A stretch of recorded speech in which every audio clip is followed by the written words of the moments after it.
Hi friends, it's me, Michelle Maddox of Sedona Meditation Experiences with another episode of Sedona Meditation Adventures. And this week I want to start a mini-series on talking about mindfulness. This is a real buzzword these days. And mindfulness and meditation, of course, are very close companions. They go together very nicely.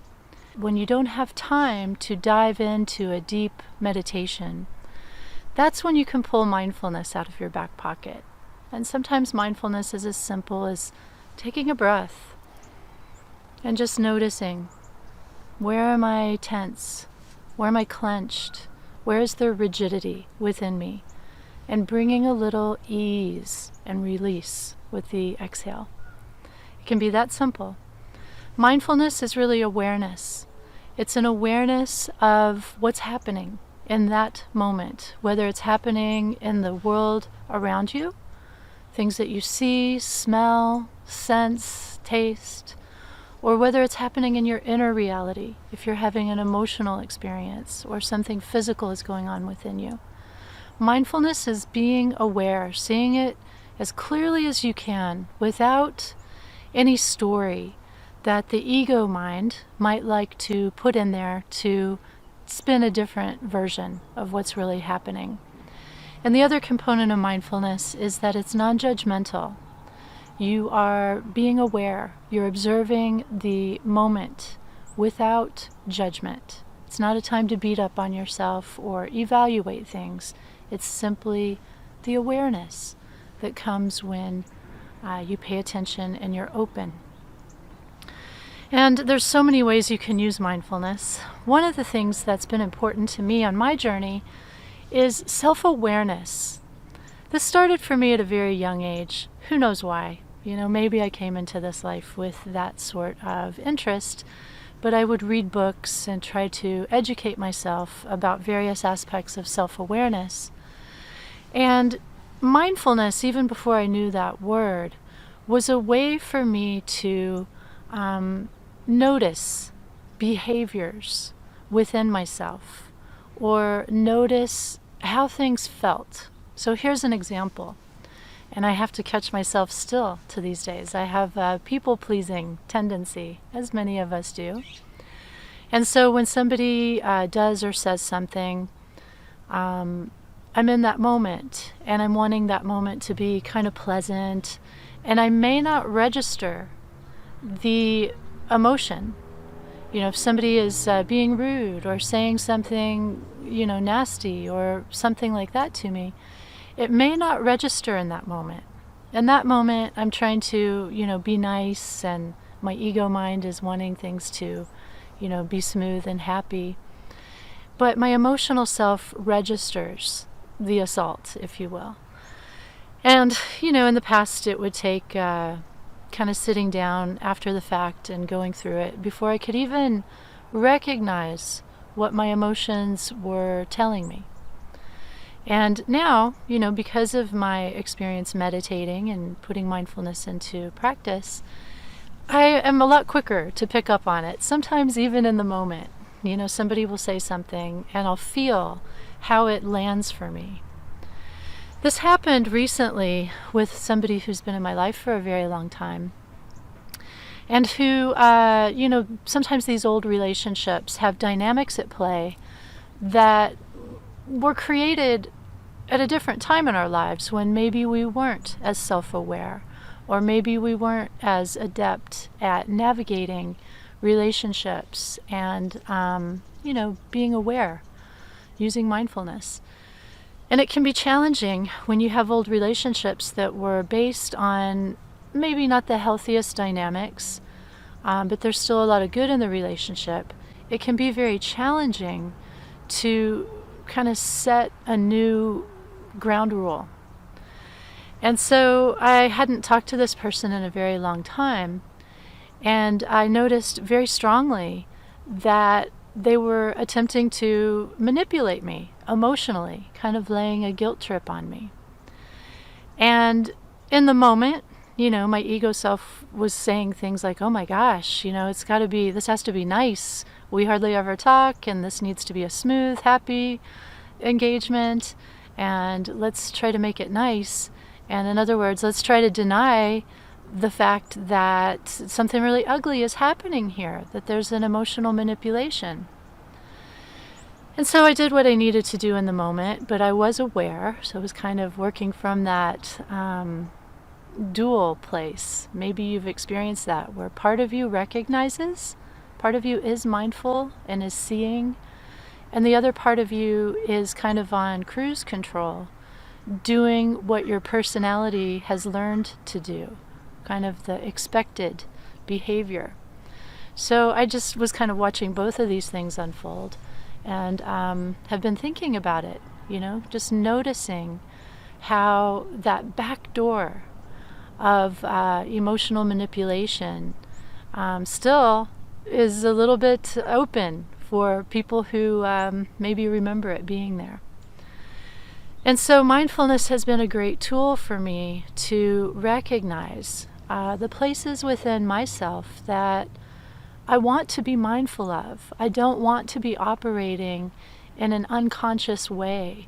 And then all the, moodiness or the confusion or the just emotion that's hidden in the darkness, I really would not choose to do things that way. I would choose to bring those things into the lightness of awareness, which mindfulness is a way to do that.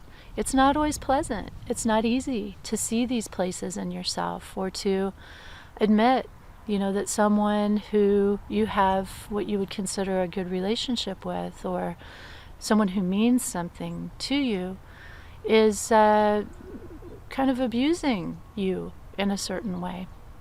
It can be really difficult. And then the onus is on you. Okay, now what do I do about it? And that's a whole nother story. But mindfulness is the tool here that I'm highlighting as a way to help you recognize and see these dynamics at play. And that's what this discussion about mindfulness is about, is that self-awareness, that what's happening in your emotional self when you're interacting with someone, or what behaviors might you notice in yourself. You probably have people that are in your life, or that for sure, who never seem to take responsibility when they do something rude, or they just don't really seem to have much self-awareness at all. They're just behaving by this really ingrained script that their ego self has learned to get by on.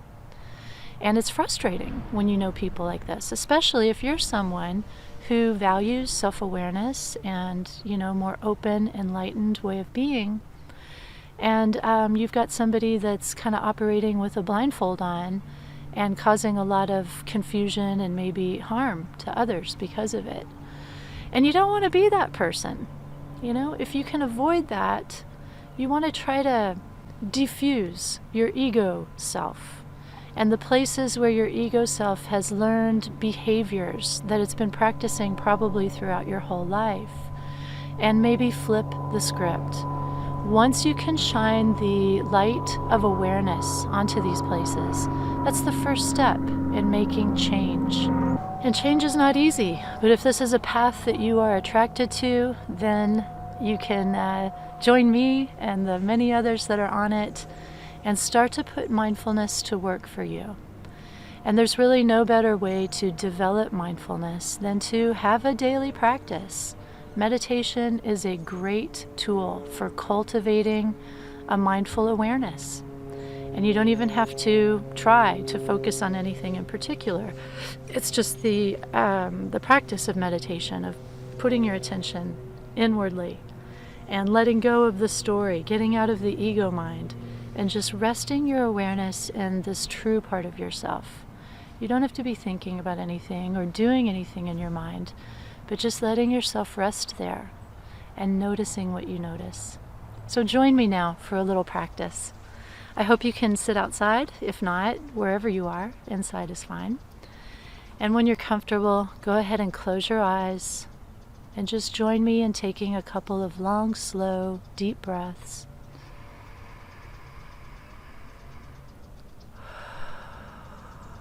letting go of the tension in your thoughts and body as you exhale.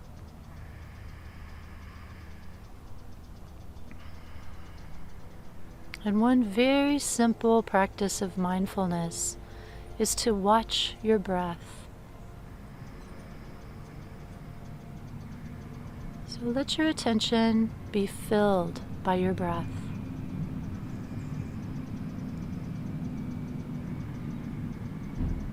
It can be any aspect of the breath. It can be the sound. It can be the rhythm of the inhale and exhale. It can be the way that the breath is pulling in fresh air, new molecules that have been floating all around the world, and now they're coming into your body. And when you release them, you're sending them back out into the world.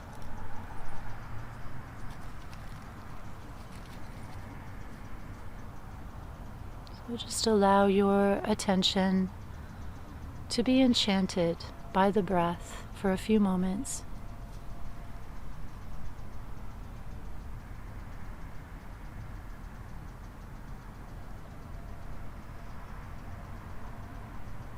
It's this practice of allowing something so simple to fill your full and entire awareness.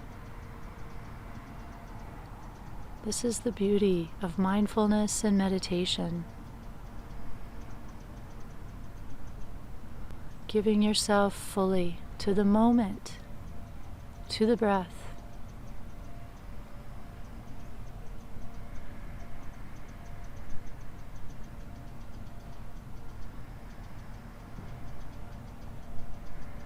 And if you find that your mind is wanting to tell stories or find some deeper meaning, just come back to the breath.